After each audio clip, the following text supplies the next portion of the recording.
ผัวบ่ได้ดังใจเว้าออกคำใดเมียก็ว่าผัวนี่บ่ดีอยากไปเอาเมียไสก็ไปอยากสิไปหาอยู่นำไผก็ไปคือเหตุผลเมียก็บอกแต่ว่าผัวนี่บ่ดีขี้คร้านงานการบ่เฮ็ดบ่นแล้วก็จมเว้าอยู่บ่เซาผัวก็เกิดความรำคาญบางครั้งบางทีเนาะผัวก็บอกว่าอย่าท่าเด้ออนุญาตแล้วเด้ผัวก็เว้าคล้ายๆคือจั่งกับหยอก เว้าจนชินแล้วในความรู้สึกได้ยินบ่อยเมียจะมักเว้าขนาดนี้คำนี้เออแล้วทีนี้วันหนึ่งในหมู่บ้านจะมีเฒ่าแก่รับเหมาเขามาทำงานเขามาทำงานแล้วทีนี้เป็นงานก่อสร้างเขาต้องการคนงานเพิ่มเพราะว่าคนงานที่มานำเขาน่ะมันบ่พอเออเขาต้องการคนงานเพิ่มอีกประมาณ5คน ผัวก็เลยรำคาญเมียน่ะเว้าบ่เซาหลายสิไปเฮ็ดงานซั้นดอกไปเฮ็ดงานนำเขาก่อนก็ไปสมัครเขาก็รับต้องการหาคนเฉพาะผู้ชายเพราะว่าที่มานำเขาอยู่แล้วมีผู้หญิงอยู่แล้ว3คนแล้วก็เป็นสาวโสด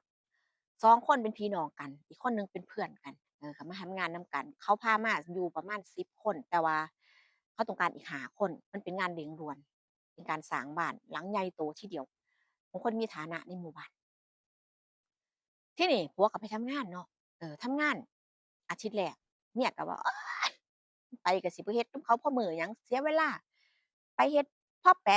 ะๆเดี๋ยวเขาก็ไล่ออกเดี๋ยวก็ว่าคร้านแล้วก็ว่าเมื่อยเจ็บหั้นปวดนี่โอ๊ยยากคุ้มค่ายาพาราบ่น้อเมียก็เว้าคือกลายเป็นความเคยชิน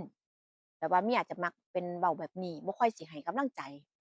เว้าออกมาแต่ละคำก็สำหรับคนบ่เคยได้ยินได้ฟังก็สิบ่เข้าหูเราเป็นคนที่เว้าแบบนี้แหละผัวก็ว่าท่าเบิ่งสิเอาเงินมาให้ใช้ดอกเจ้าจมหลายผัวก็ว่าเนาะคนเคยอยู่นำกันก็มานานหลายปีอืมนานหลายปีแล้วทีนี้มันก็เกิดความเคยชินที่ว่าเมียมีท่าทีหรือว่าคำเว้าคำจาเป็นแบบนี้ไปทำงานอาทิตย์หนึ่งก็เขาจะให้2อาทิตย์ไปเบิกครั้งหนึ่งจังซี้นะทำงานอาทิตย์หนึ่งผัวนี่เกิดแบบแปลกแรงขยันคัก ก็สิรู้ว่าขยันคักเนี่ยมีวันหนึ่งที่ผัวเนี่ยป่วยคล้ายๆแบบเจ็บไข้แบบธรรมดานี่แหละอากาศแพ้อากาศแบบเป็นหวัดเป็นไอนะก็ไปหาหมอเมียก็พาไปหาหมอซั่นไปหาหมอหมอก็ว่าเป็นไข้หวัดธรรมดาก็ได้ยามากินพอหาหมอเสร็จก็กินยาเลยทีนี้เห็นแต่ผัวน่ะรับโทรศัพท์ว่าจักคุยหยังกันพอรับโทรศัพท์เสร็จก็เดินมาหาเมียเมียถามว่าไผโทรมาโทรมาหยังเขาโทรมาหยังจังซี้นะ ผัวบอกว่าเจ้านายเอาอันหัวหน้างานเพิ่นโทรมาว่าให้ไปทำงานคนงานเขาหยุดไป3คนว่าคนบ่พอถ้าพอไปได้ก็ให้ไปลักษณะนี้ผัวก็เลยว่าไปส่งหน่อยเด้อบ่กลับเรือนคือผัวจะไปทำงานต่อซึ่งมันเป็นเรื่องที่แปลกแรงสำหรับเมียผัวสิบ่ขยันปานนี้ดอกความเป็นจริงก็สิแบบธรรมดาสามัญก็บ่ขยันอีหลีก็พอไปพอมาในการเฮ็ดงานนั่นแหละแล้วทีนี้เมียก็แปลกก็ถ้ามันขยันมันก็ดีอะเมียก็ไปส่งไปส่งหม้องเฮ็ดงานเขาก็เฮ็ดงานเต็มอยู่คนงานที่เขามาเขาก็ไปทำงานปกติอืมทีนี้เมียกลับมาบ้านก็มาเว้าให้คนบ้านใกล้เรือนเคียงฟังว่าโอ๊ยแปลกแรงเดะผัวข้อยรู้ขนาดขยันคักแน่ว่ะไผก็บ่อยู่แต่กี้นี่โอ๊ยแพ้มือน้อยเดียวนี่บ่โอดโอยเจ็บหลายเฮ็ดหยังบ่ได้ซุมื้อนี้ไข้บ่อยู่ มันกินยาพิษซ่องหรือใดบุผัวข้อยขยันแรงเมียก็ไปเว้าให้คนฟังมันดีแต่ตัวขยันมันสิได้มีเงินใช้ก็สิได้สบายไปหน้ามันดีแล้วเขาเจ้าก็ว่าเนาะบางคนก็ว่ามันแม่นบ่มันแฮ่งผู้สาวหลายคนเด้หาว่าแม่ฮ้างนางไม้หลายแท้ๆคนงานก็ได้บ่แม่นแม่นล่ะบ่คือเว้าง่ายๆว่าเว้าหยอกเว้าหยอกกันน่ะคนที่แบบหยอกกันได้เมียก็บ่ได้สนใจหยังดอกก็เว้าหัวๆกันหยอกกันไปเนาะทีนี้เข้าสู่อาทิตย์ที่2เวลาผ่านไป ผัวนี่ก็ได้เงินมาให้เพราะว่าเขาแก่เขาจ่ายเนาะก็ได้เงินมาให้เมียก็ป๊าดเป็นครั้งแรกที่ผัวไปหาเงินมาให้ใช้พะนะ บ่คิดว่าจะมีโอกาสนี้อืมก็สิเว้าประชดแน่ๆนั่นล่ะคนอยู่นำกันเนาะก็สิเป็นคนลักษณะมักเว้าแบบนี้อยู่แล้วคนเป็นเมียเนาะเออทีนี้เวลาก็ผ่านไปเงียบๆไปเนาะได้เงินมาเมียก็ดูเงียบบ่จมบ่เว้าหลายเข้าสู่สัปดาห์ที่2งานก็สิเสร็จแล้ว เริ่มมีเรื่องคนซุบซิบซุบซิบมาให้ได้ยินว่าดูว่าผัวเนี่ยสนิทสนมกับผู้หญิงที่ทำงานนำกันเกิดทำงานนำกันก็เป็นผู้หญิงอยู่3 คนเขาก็บ่ระบุว่าคนใดคนหนึ่งเออคือแบบว่าดูสนิทสนมกันพูดคุยหยอกล้อคือจังกับคนแบบว่าจั่งใดจั่งใดก็คือบ่าวสาวนี่ มันแม่นท่าบ่ดีบ่สังเกตบ่จังซี้นะเขาก็มาเว้าให้ฟังว่าสังเกตผัวเจ้าของบ่มันมีหยังแปลกไปบ่อิหยังจั่งซี้นะเมียก็เลยว่ามันก็ปกติอยู่เดะแต่มีอย่างหนึ่งที่แปลกคือมันขยันขึ้นเอองานนี่แทบบ่อยากหยุดเลยแหละมื้อใดที่เขาหยุดงานนี่โอ๊ยมันหนหวยมันอยากไปหางาน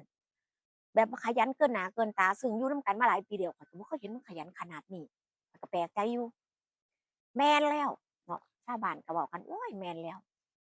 มันต้องเป็นแบบนี้แน่นอน คือด้วยความหวังดีก็หนึ่งก็คือว่านั่นล่ะเป็นเรื่องแบบว่า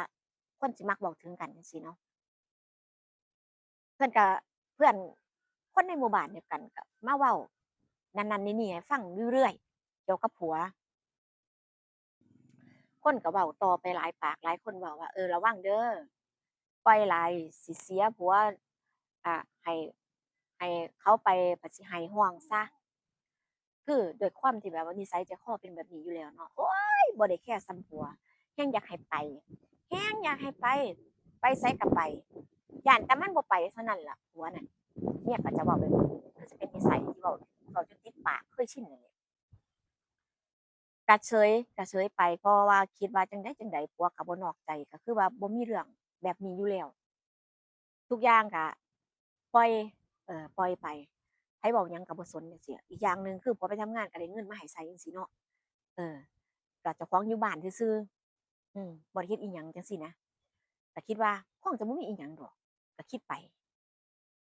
พอคนเว้าหนาหูเว้าหลายจังซี้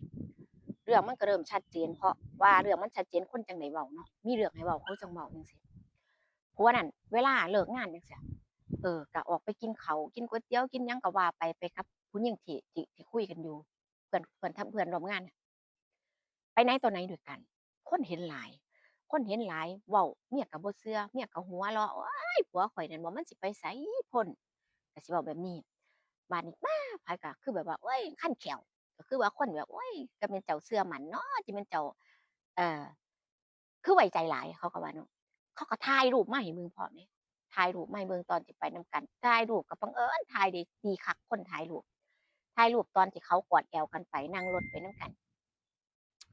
พอเห็นรูปเท่านั้นแล้วบัดนี้เริ่มมีความคิดเปลี่ยนแล้วก็คิดว่าเอาบ่แม่นว่าผัวสิไปอีหลีบ่บ่แม่นว่ามันสิถิ้มอีหลีคือว่าบ่จังซี้นะ ก็เริ่มเซ้าซี้เริ่มถามเริ่มแบบคือจั่งใดชวนทะเลาะเพราะว่าเป็นคนที่แบบว่าอันนั้นแบบลักษณะนี้อยู่แล้วชวนทะเลาะว่าไปไสมาไปเฮ็ดหยังแหน่มาแต่ละมื้อเฮ็ดอิหยังจั่งใดก็สิเซ้าซี้ถามซอกแซกถามจังซี้นะซึ่งเมียจะบ่สนใจหรอกแต่ก่อนจะมาถามแบบนี้เพราะว่าก็เริ่มรำคาญทะเลาะกันบ่อยครั้งทะเลาะกันบ่อยครั้งแรงแล้วทีนี้คือแบบว่ารุนแรงถึงขนาดแบบผัวน่ะหอบผ้าหนีจากบ้านเลย เนื่องจากว่าผัวรำคาญว่าเป็นหยังคือจะต้องเซ้าซี้ถามคือหยังคือต้องเว้าลำไรคือเด็กน้อยใหญ่แล้วจังซี้นะผัวได้หอบผ้าไปว่าไปอยู่บ้านพักคนงานที่เขาเฮ็ดให้คนงานเขาอยู่จังซี้รำคาญบ่อยากอยู่ผัวก็บอกแบบนี้เนาะด้วยความที่แบบช่วงทะเลาะกันเดะ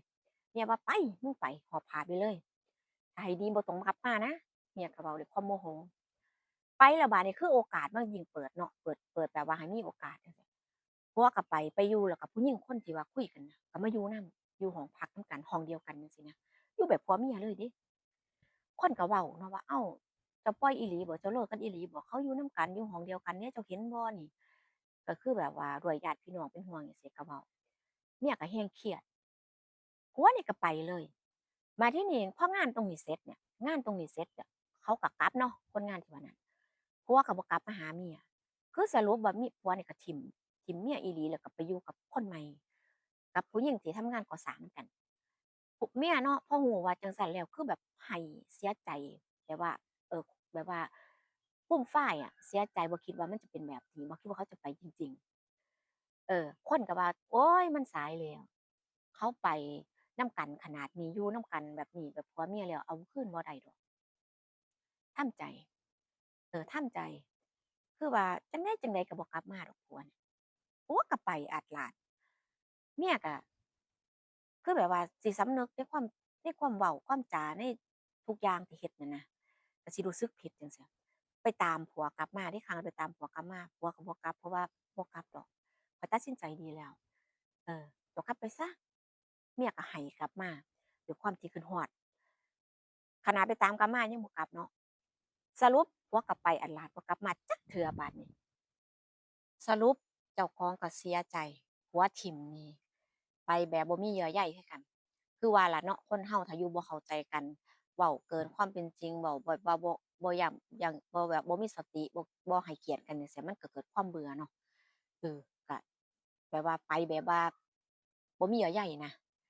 ขอคนที่ดีกว่าเว้าม่วนกว่าพูดเพราะสะเนาะหูบ่ไปจ้อยสรุปก็คือผัวถิ้มหนี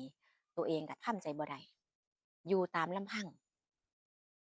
RFC เรื่องราวนี่ได้ฟังแล้วมีความคิดเห็นจั่งใดแหน่นะคะตัวละครก็สิหลายตัวละครแหน่เนาะอย่างที่รู้กันนั่นล่ะเจอกันคลิปหน้านะคะดูว่าผู้สิมีเรื่องราวหยังมาเล่าสู่ฟังอีกนะคะมีอีกหลายเรื่องราวที่น่าสนใจเออแล้วก็สิพยายามสร้างสรรค์ผลงานที่น่าติดตามน่ารับชมออกมาใหม่เรื่อยๆนะคะมีการอัปคลิปใหม่ในช่องทุกวันนะคะ บางวันนี่ก็2คลิป3คลิปเป็นคลิปยาวเนาะก็ฝากติดตามนะคะกดไลก์กดแชร์เป็นแล้วก็คอมเมนต์ให้กำลังใจหน่อยเด้อจ้ะสวัสดีค่ะ